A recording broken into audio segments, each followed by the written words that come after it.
The morning sun slipped through the bedroom curtains, warming the spot where he usually lay. But today that spot was untouched. The sheets weren't crumpled like he'd just gotten up, they were flat, undisturbed. Cold, like no one had been there at all. Lauren pushed herself up, still groggy, brushing her hair out of her face with a frown. No sounds in the hallway. No pans clattering in the kitchen. Not even the usual grunts from him trying to quietly pull on his boots without waking her. Just silence. Heavy and slow like molasses. She figured maybe he went out for a morning run. But when she walked past the hallway bench, his sneakers were still sitting there. That made her pause. Weird. She yawned and shuffled into the bathroom. She flipped on the faucet and reached for her toothbrush, but stopped short. His was gone. The cup where both their brushes lived? Empty now. Not even a single bristle left behind. A chill ran up her back as she stared. She spun around, her heart now pounding in her chest. Bare feet slapping against the wood, she rushed back to the bedroom. Yanked open the closet doors. Empty. The hangers were still swinging like they'd just been touched. She yanked open dresser drawers, nothing. Just dust and the faint scent of cedar. Panic creeping in, she grabbed her phone and dialed. The call didn't go through. Disconnected. No, come on. No, she whispered, stumbling from room to room like a whirlwind, garage, laundry room, even the shed out back. Then she made it to the kitchen, shaking, breathing hard. And there it was. A manila envelope on the table. Sitting right on top was his wedding ring. She didn't need to read what was inside. She already knew. He was gone. Not on a weekend trip. Not crashing at a buddy's. Not out clearing his head. He had walked out of her life. For good. But hang on. To really get why I left, to understand how it all spiraled, how it started, I've gotta take you back. Back to the night that lit the fuse. A Thursday. A bar. A soccer game. And one small moment that changed the course of everything. You know, Thursdays always drag. Sure, the week's almost over, but it ain't the weekend yet. Everything that could break at the shop usually waits till Thursday. And that one was no different. The air compressor was acting up again. Tom, our foreman, was on everyone's case like he got paid extra to tick people off. Then, as if on cue, the sky opened up and cold rain started dumping just as I clocked out. My boots were soaked before I even got to the truck. Traffic was crawling. Red brake lights flashing like tiny angry eyes. I sat there, tapping the steering wheel, flipping through radio stations, old country songs, then some talk show where a couple guys argued about gas station hot dogs. I was this close to heading home, putting on sweats, cracking a beer, and calling it a night. Then my phone buzzed. Tyler. Reds game at Murphy's. First round on me. That was it. Just 8 words. But man, those 8 words changed everything. Tyler and I go way back, high school baseball. He had a killer fastball, and I was decent behind the plate. Even when life pulled us in different directions, we stayed close. Both of us ended up back in town, working steady jobs, grabbing beers when we could. Hadn't seen him in a couple weeks, just life being life. So I shot him a quick reply on my way. Swung by the house to change real quick. My wife's car was in the driveway, but it was quiet inside. I figured she was upstairs, maybe soaking in the tub or curled up with one of those moody thrillers she liked to read. I didn't think much of it.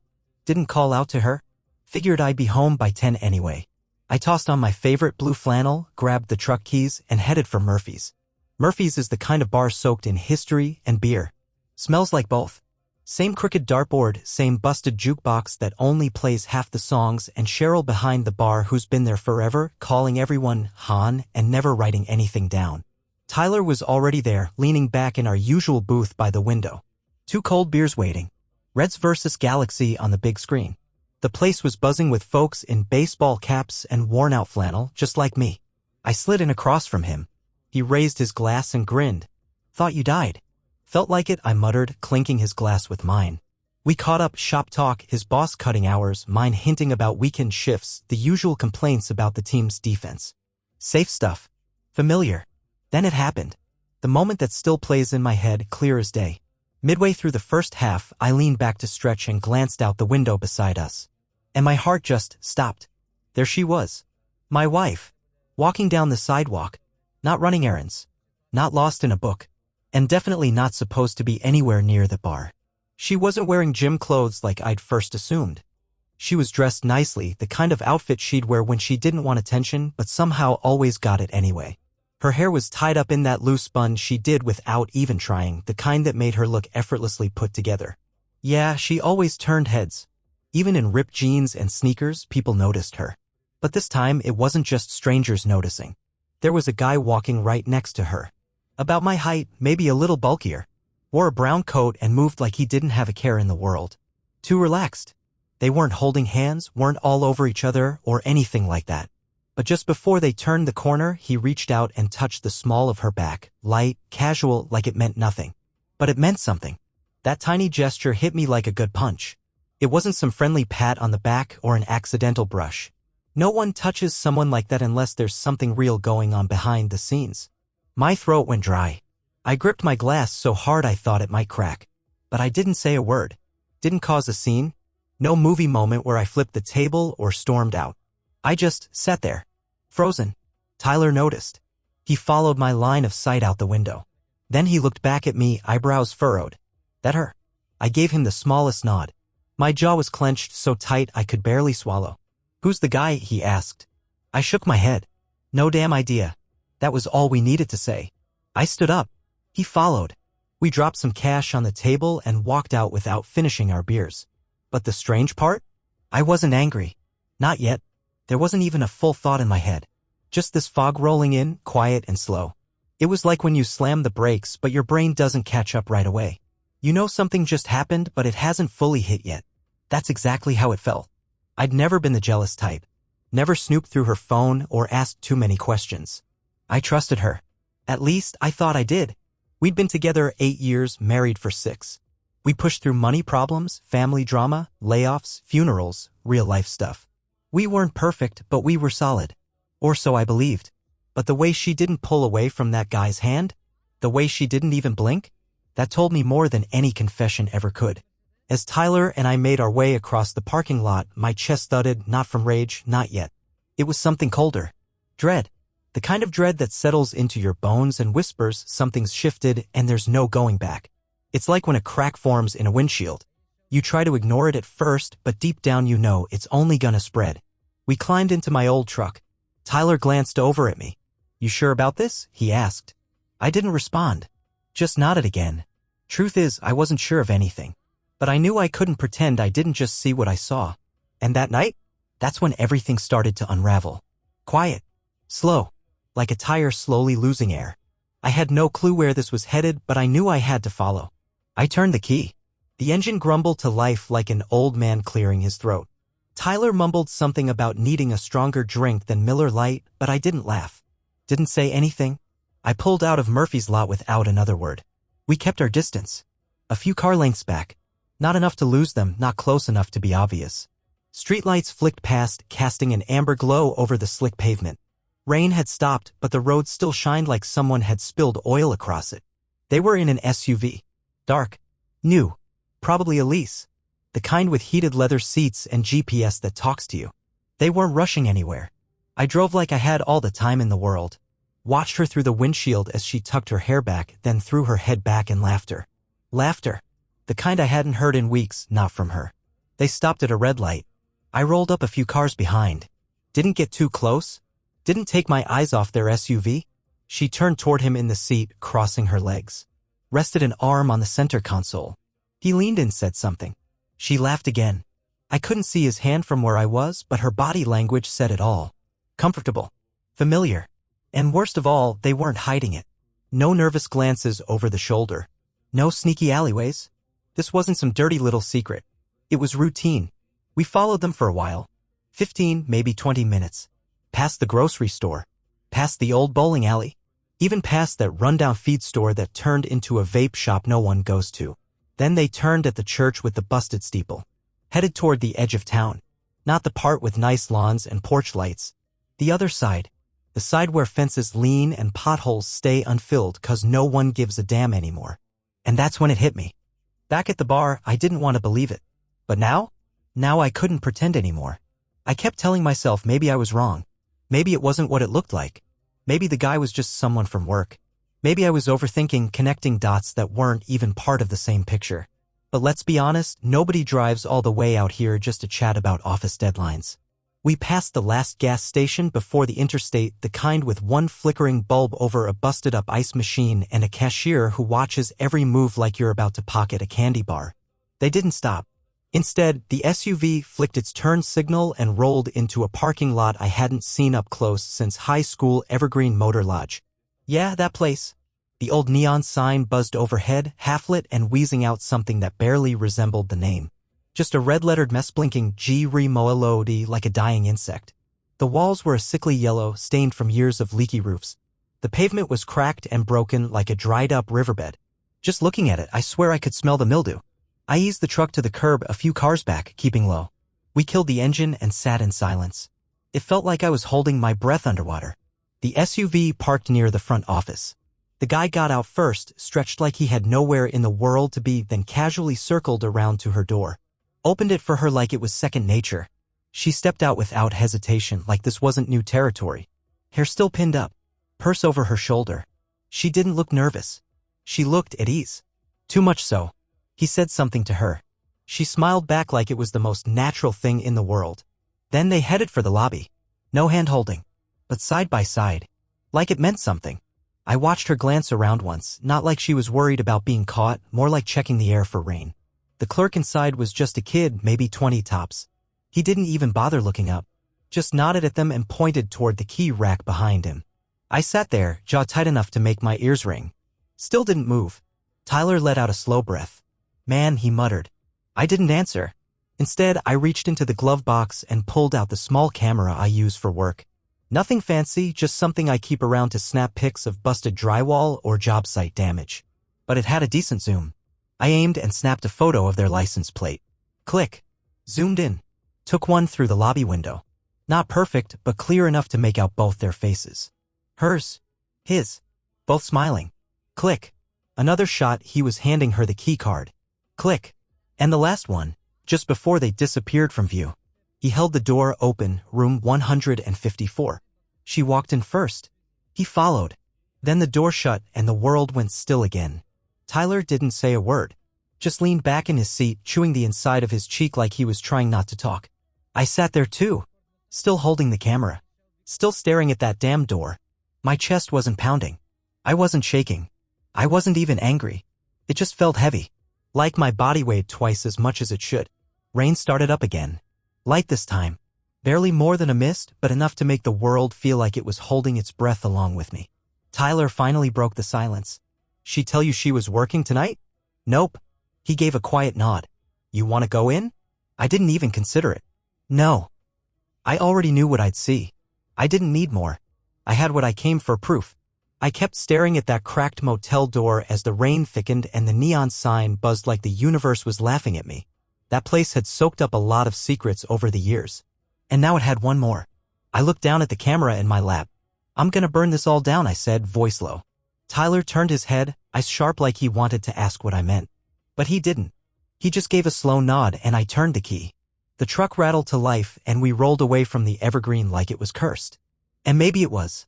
By morning, I knew exactly what I was going to do. I got up early, took a long shower, shaved, put on a clean button-down. Then I got in the truck and drove across town to this little law office Carter once mentioned to me over beers. I remember laughing back then, saying I hoped I'd never need a lawyer. Funny how life flips the script on you. The office was sandwiched between a dry cleaner and a vape shop, blink and you'd miss it. The kind of place you only notice when you're looking for it. I sat there in the truck for a minute. Hands gripping the steering wheel, just staring at my own reflection in the glass. I looked tired. Hollow. The lawyer's name was Jack Keller. Not the shiny shoe, slick hair type. He looked more like a high school history teacher, late 40s, tired eyes, and a faint coffee stain on his collar. His handshake was firm. His voice was even firmer. Do you want out, he asked, or do you want revenge? I looked him square in the eye. I want peace. He nodded, like he'd heard those exact words before. Didn't press me. Just laid out the plan, what I'd need to collect, bank statements, mortgage details, tax docs. Anything that showed what we had and what we owed. I told him I'd get everything. Quietly. Without her ever seeing it coming. He slid a manila folder across the desk, neatly packed with checklists, forms, and a roadmap for what came next. Then he leaned back and gave me advice I didn't expect. Don't rush, he said.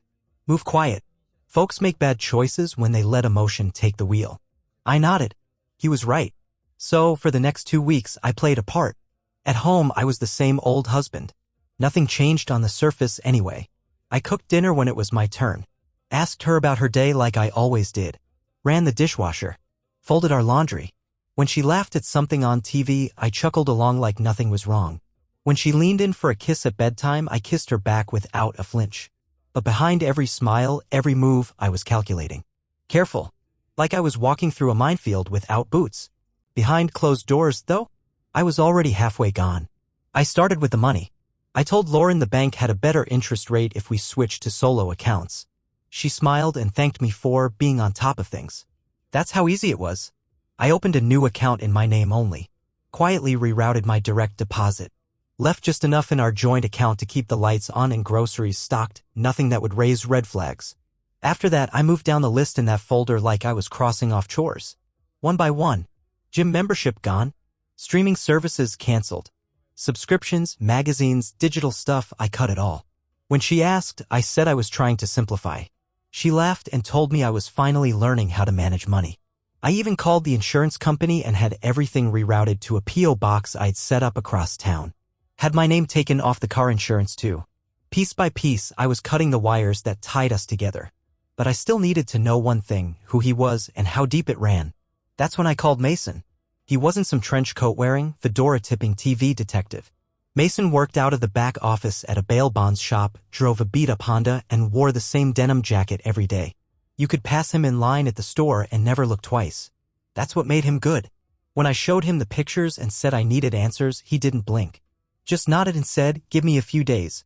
While Mason dug into the truth, I kept the home front steady. Smiling when I had to. Asking about her day. Pretending everything was fine. And then Mason came through. First, the name, Austin LaRue. Marketing firm downtown.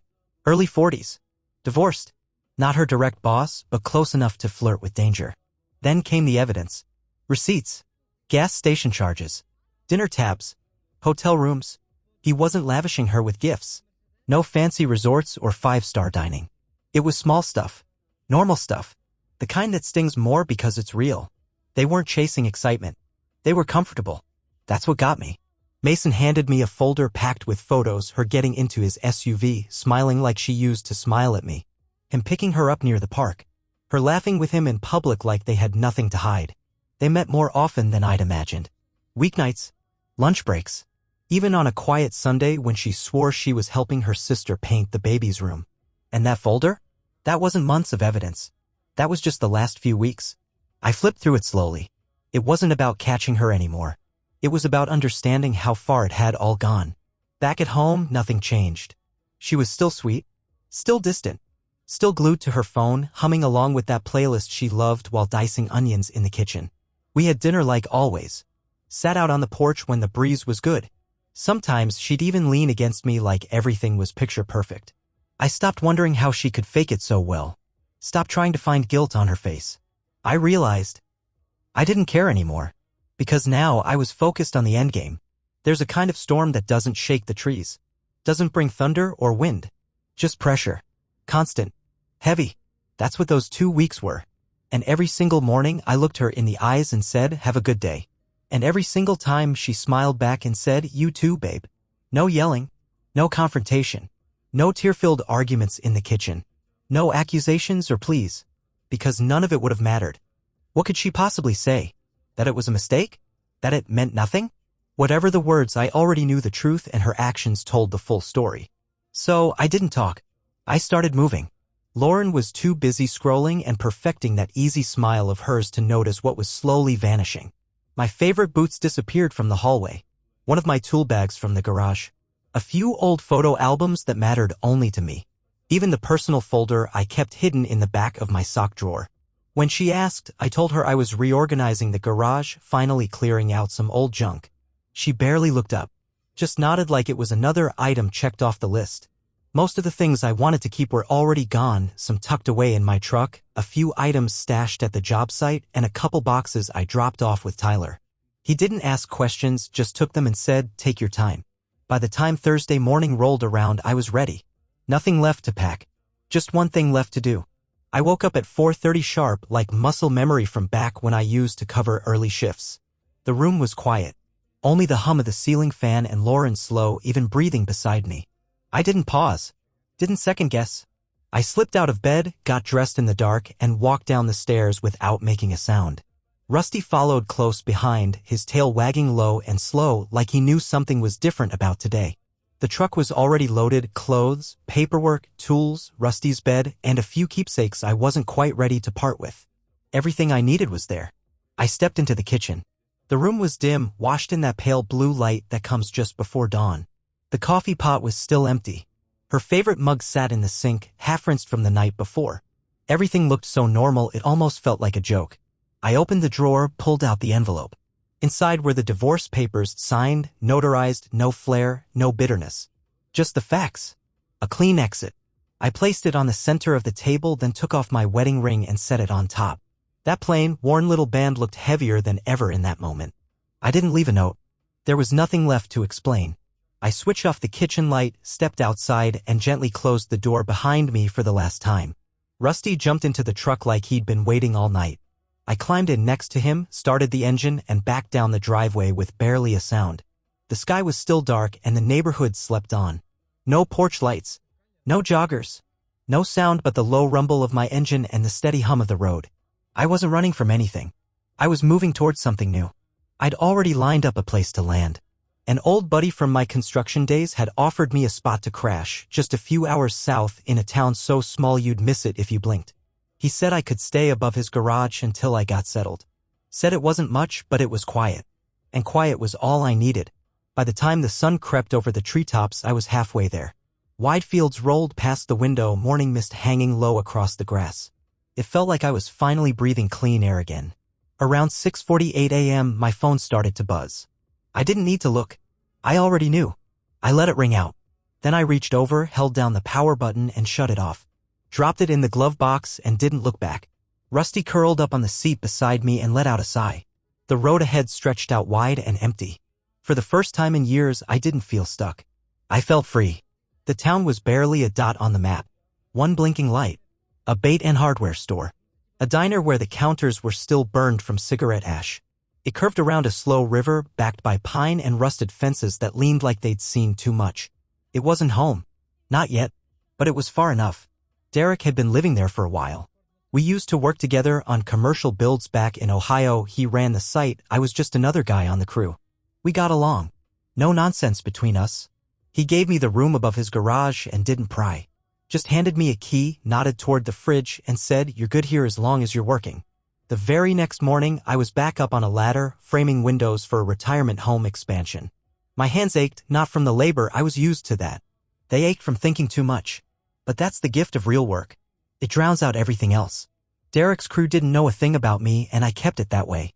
Let them think I was just some quiet guy from out of state chasing a fresh start. Which wasn't far off. They were good people, young guys learning the trade, older ones with hands like stone who could still swing a hammer better than anyone. The pay wasn't great, but it came on time. First couple weeks, I got cash until the paperwork cleared. That was fine by me. After everything, I had no interest in leaving a paper trail.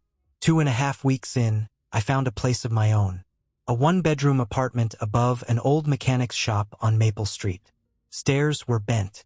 Front door hung crooked. But it was warm. Quiet. Mine. The landlord, Ronnie, was a Vietnam vet.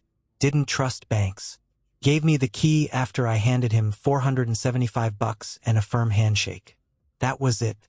Evenings, I walked Rusty through the back roads and learned the town's shape. Folks waved from porches. Nobody asked questions. And that, more than anything, told me I'd made the right move. That's what I loved most about this town. Nobody needed your life story just to say good morning. Folks minded their business but still smiled at you like you mattered. Right after the first frost, I started stopping by this little bakery next to the hardware store. Just for coffee at first, black, no sugar, the way I'd always liked it. Maybe a donut if the day felt heavy. That's where I met Sophie. She worked the early shift. Always had flour on her apron. A smudge of it on her cheek. Brown hair tucked up under a bandana. Her smile wasn't flashy. It was just honest. She had a soft voice, eyes that saw you, and a way of making 5 seconds of small talk feel like a full conversation. At the beginning, it was nothing but routine. "Morning," she'd say with a nod. "Coffee to go," I'd reply. But one morning, without a word, She added a warm blueberry muffin to the bag. On the house, she said. I didn't argue. Truth was, I hadn't eaten a proper breakfast in weeks. After that, the muffin became a habit. Sometimes it was banana nut, sometimes apple cinnamon, but always warm, always fresh. I started showing up 5 minutes earlier just so we could talk a little longer. She'd ask about work. I'd ask if bakery life ever slowed down. She'd laugh and say, never. People always got room for bread. Even in hard times. She never asked where I came from. Never once asked why I ended up in town. And I can't tell you how much I appreciated that. One Saturday, she handed me a bag with 3 muffins and a folded napkin tucked inside. You ever eat down by the lake? She asked. No, ma'am. You should. Sun hits the water just right this time of year. So I went. Rusty and I sat on a weathered dock, eating muffins while ducks skimmed the surface and the trees leaned in close like they were listening. I hadn't felt that kind of stillness in, I don't even know how long. Not empty, just calm. A few days later, she asked if I wanted to come by after closing for coffee. Said it wasn't a date. Just 2 folks who could use a little company. I said yes. From there, things unfolded slowly, naturally. Evenings walking through town, sitting on her porch, sharing stories that didn't ache. Sophie never pried, never pushed. She just made space for whatever I was ready to share. She talked about her garden, her mom's old recipes, and her dream of turning her baking into a food truck one day. I told her bits and pieces, construction stories, road trips with Rusty, strange things I'd overheard in truck stop bathrooms. She never asked for more than I was ready to give. And that's what set her apart. She didn't try to fix me. She simply stood beside me while I worked on fixing myself. By the time the first snow touched the ground, we were living together. There wasn't some big discussion about it. No bags packed or keys exchanged. One night she stayed after a movie, and she just never left. A toothbrush appeared next to mine. Her coat hung beside mine on the hook. A quiet rhythm settled into our mornings. She'd bake biscuits while I fed the dog. I'd fix a loose hinge at the bakery if something squeaked. We didn't talk about our pasts. Didn't need to. Life didn't look like it used to. It looked better. Not perfect, but real. And that finally was enough. Lauren woke to an unfamiliar kind of silence. No footsteps thumping down the stairs. No faint clink of mugs. No warm smell of bacon drifting through the house. Just quiet. Not the peaceful kind, the empty kind. She rolled over, expecting to find him on his side of the bed. Hair messy. One arm stretched across the pillow. But his side was untouched. Flat. Cold. She sat up, frowning, listening harder. Still nothing. The house gave off its usual hum. The furnace clicking on, the soft tick of the wall clock. But no signs of him. No jingling dog collar. No Rusty. She slid her feet into slippers and walked the hall. The front door mat was bare. His boots weren't there. Neither were his sneakers. Her eyes flicked to the hook by the door. His denim jacket, the one he always wore this time of year, was gone. In the bathroom, she reached for her toothbrush. Only hers was there. His side of the sink was too clean. Empty in a way that felt final. Her chest tightened. She ran to the closet. The hangers rocked gently. His flannel shirts, his work polos, the beat-up Ohio State hoodie she always joked about, all gone. She yanked open a drawer. Empty. Except for a lone sock. One she hadn't seen in years. Curled in the back corner like it had been left behind by accident. She blinked hard. Tried to make sense of it. Maybe he left early. Maybe there was a reason. A surprise trip? But it didn't feel like that.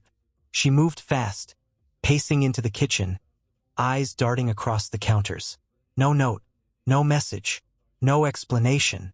And then she saw it, sitting right in the center of the table. A thick manila envelope, sealed clean along the edge, placed neatly beneath a small metal ring. Her breath caught. This wasn't a misunderstanding. This was goodbye. Right there on top of the envelope sat his wedding ring. Worn smooth from years of habit, scratched by time, heavy with everything that had been left unsaid. Lauren stood frozen in place, hands suspended above the table. Her breath caught halfway up her throat. She reached out, just barely letting her fingers graze the corner of the envelope, then yanked them back like it burned. She didn't want to know, but she had to. So slowly, hesitantly, her hand lowered again. Her fingers trembled as she peeled open the flap, skin numb, chest tight. Each second felt like it was stretching forever. Inside were divorce papers. Clean, complete, signed. Everything exactly where it needed to be. No sticky note. No scribbled message.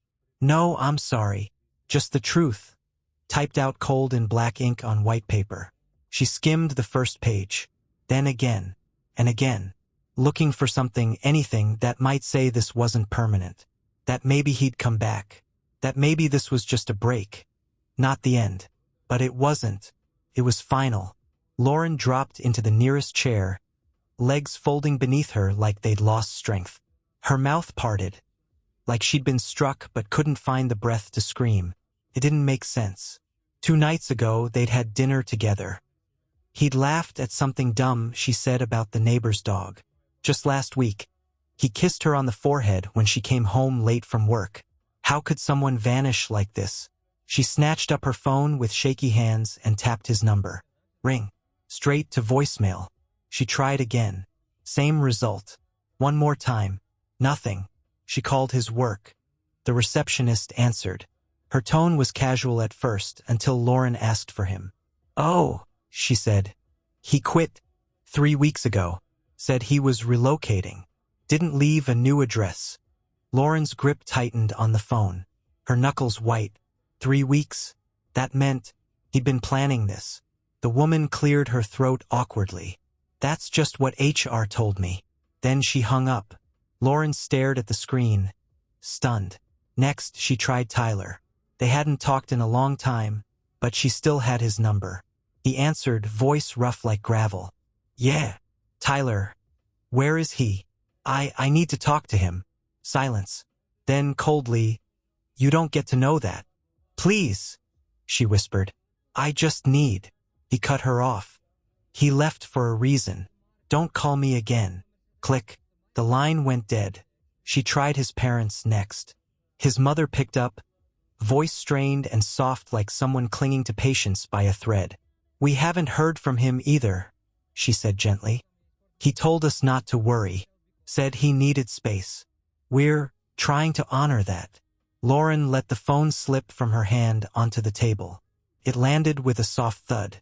She wasn't just sitting in an empty kitchen. She was floating in the wreckage of a life he'd stepped out of. No trail, no warning, no clue where he'd gone. Just absence, just silence. She looked back at the ring, then down at the manila envelope still lying open. Her hands were still trembling. It was a quiet Sunday morning when she found me. Sophie had gone out early to do the grocery run. She liked getting in before the after-church crowd clogged up the aisles.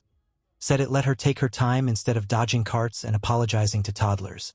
I was home, and that's when everything shifted. I offered to go with her, but like always, Sophie waved me off with a smile. Said she liked the quiet of early shopping runs. So I stayed behind and decided to tackle the slow leak under the kitchen sink. One of those jobs that doesn't scream for attention but nags at you every time you hear the drip. Cabinet doors open, flashlight wedged inside a chipped coffee mug, wrench in hand.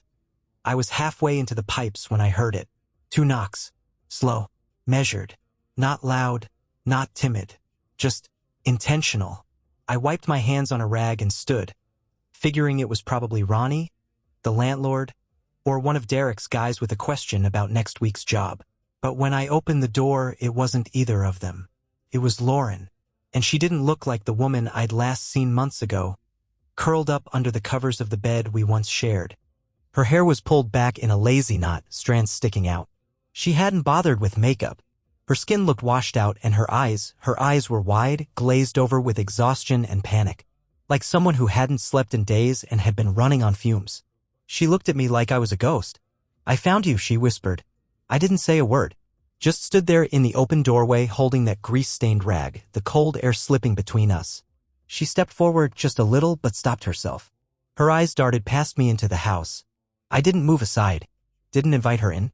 Can we talk? She asked softly, almost like she didn't believe she had the right. I waited a second, then gave a single nod and stepped out of the way. She moved past me like she was walking into a memory. Careful, hesitant, unsure of where to look. We sat at the same small table where Sophie and I had shared pancakes the day before. Same table where morning coffee had become our ritual. Lauren didn't comment on anything, didn't glance around, just sat down with her hands clutched in her lap like a child waiting for punishment. I made 2 mugs of coffee plain, no cream, no sugar, and slid one across to her. She didn't touch it. I sat opposite her. Rusty lay by the door, watching without moving. He always seemed to know when to stay still. For a few long minutes, we said nothing. Then, finally, her voice cracked through the silence. I need to know why, she said, barely above a whisper. Why you left like that? Why you didn't say a word? Not even goodbye. I leaned back in my chair and looked at her, really looked. She didn't look angry. She looked lost. Like someone who had finally realized she wasn't the victim in the story. She'd been the one holding the match. But I didn't answer her. Not with words. Instead, I stood up, crossed the room to the bookshelf, and pulled out a folder tucked between an old repair manual and a stack of unopened mail. I set it on the table. Slid it across. Mason's folder. Everything he'd found. She opened it slowly. Her eyes moved over the pages. Receipts. Text printouts. Dinner reservations. Hotel bookings. Photos. Her and Austin. Her arm linked with his. That same familiar smile on her face, the one she used to give me. She turned the pages fast, like maybe if she read them quick enough, the ending would change. But it didn't. When she looked up, her hands were trembling. I can explain. I stood up again. Pointed at the door. Get out. She froze, words stuck in her throat. Her mouth opened, then shut. She looked like she wanted to say something deep, something redemptive, but nothing came. She reached toward the folder like she was going to take it with her. I shook my head. No. Leave it. Her hand paused midair. Then dropped. She stood slowly like it was just now sinking in. This was the end. No scene. No second chance. I stepped toward the door and opened it. She walked past me without touching my arm. Didn't look back. Stepped off the porch, pulled her coat tight, and disappeared down the steps like someone walking away from a dream that turned sour. I closed the door. Didn't lock it. Didn't need to. I stood there for a while, not moving. The coffee in her cup had gone cold. Mine, too. Rusty patted over and rested his head against my leg. I gave him a slow scratch behind the ears. Then I sat back down and finished my cup. And as for Austin LaRue? Well, his story didn't end quietly. Mason had warned me, said the guy had a reputation even before Lauren ever got involved. Charming type. Smooth operator. Always knew the right thing to say. He wore cologne that wasn't too strong, spoke in phrases like everything's about connection, and liked to call himself an old soul after 2 glasses of wine. According to Mason, Lauren wasn't the only one. Not even close. Austin had another woman on the hook while he was still seeing her, maybe 2. One worked across town in logistics. Married. 2 kids. Husband drove long-haul routes. Another woman from the gym. Same routine. Same flattery. Same trail of casual eyes. He had a pattern: busy women, emotionally spread thin, too distracted to see the cracks forming beneath their own feet. But someone did. One of those women, Jenna, I think her name was, had a husband in law enforcement. And this guy? He didn't just take it personally. He took it professionally. And that's when things started to get interesting. He made a few calls. Pulled in some favors. And once the pieces started fitting together, Austin's story unraveled fast. Word got out, not loud, but steady. Whispered in break rooms, passed in quiet corners of conversations people usually keep off the record. Austin had been careless for a long time. And when you treat other people's lives like playgrounds, eventually the swings snap. It started at work. HR got wind of what he'd been up to. Not just one affair. Not just one poor decision. It was a pattern. A mess that bled into office dynamics. They let him go. Said it was conduct unbecoming of a managerial role. Let's be honest, it meant he got caught one too many times bringing his drama to the office. That company had a brand to protect, and Austin? He wasn't worth the risk. His second ex-wife, Nina Hale, caught wind of the fallout through mutual circles. Took it straight to court. Filed for full custody of their kid, the one Austin barely saw as it was. She had receipts. Literal ones. Judges don't take kindly to men with stacks of hotel charges and unpaid child support. Last I heard, he was crashing on couches. Then in his car. Some said he stayed with a cousin for a few weeks, but that fell apart too. His money dried up. His contacts stopped answering. The charm wore off. Only thing he still had was that SUV. The same one I watched pull into that motel parking lot all those months ago. I guess that became home for a while. Parked behind gyms, by the Riverwalk, places where no one asks too many questions. Some folks get what's coming to them. Austin? He got it with interest. I didn't bother keeping tabs after that. Didn't need to. That chapter no longer belonged to me. He could hold onto the wreckage. The divorce took nearly a year, 9 long months. Not because of the paperwork, but because Lauren kept dragging her feet. I think deep down she thought I'd cave. Maybe blow up and say something ugly. Maybe come crawling back. But I didn't. I stayed silent. Let the system do its job. I never replied to her messages, the early ones filled with hollow regrets and nostalgic throwbacks. I read them once, then deleted them. Silence was my answer. Eventually, she got the hint. She signed the final documents. When it was over, I got the decree in the mail, just a plain envelope with my name typed across the front. No ceremony. No goodbyes. Just one sheet of paper that quietly ended 7 years of marriage. She kept the house. I didn't argue. It never felt like mine after everything, not really. She also kept the dishes, the couches, the decorations she picked out from catalogs, and the wedding china we never once used. I told the lawyer she could have it all. I didn't want a single thing from that life weighing down the one I was building now. I kept what mattered. My truck. My tools. My dog. And peace. By then, Sophie and I had found our rhythm. It wasn't flashy or loud. It was quiet, honest, like breathing. The lease on my place above the garage was almost up, and we'd been talking about something more permanent. A place with roots. We found a small house on the edge of town. Yellow paint, white shutters. Needed some work, leaning fence in the back, chipped porch railings, but it had good bones. A porch made for slow mornings and storm watching. It wasn't perfect, but it was real. We signed the lease about a month after the baby shower. Sophie kept it simple, just a backyard gathering with some folding chairs, sweet tea, and those blueberry muffins she's known for. Some bakery friends. A few guys from the job site. Derek and his wife. Not a crowd. Just the right people. She looked beautiful that day. Hair pulled back, cheeks flushed, tired, but glowing in a way that made it clear she wasn't trying to impress anyone. She didn't need to. She belonged in that moment. When we sat down to sign the lease, I paused. Looked over at her, hands resting gently on her belly. And then I signed. This time with someone who never lied to me. It didn't hit like a movie ending, no music swelling, no dramatic kiss. Just a quiet, certain feeling that I had finally arrived somewhere honest. Do I still think about what happened? Sure. Sometimes. Not out of bitterness, just memory. You don't spend almost a decade with someone and forget the little things. But they don't weigh me down anymore. They don't follow me. Lauren's a chapter. Not the whole book. I don't know where she is now. I don't need to. These days, my world is made of simpler things, solid work, honest conversation, a dog that follows me everywhere, and a woman who meets my eyes without flinching. I've got a backyard to fix. A baby on the way. And a quiet kind of joy that I never thought I'd have again. That's more than enough for me. What about you? If you were in my shoes, would you have walked away in silence or confronted her? Tell me in the comments. And if the story hit home, like, subscribe, and stick around. There's more where this came from.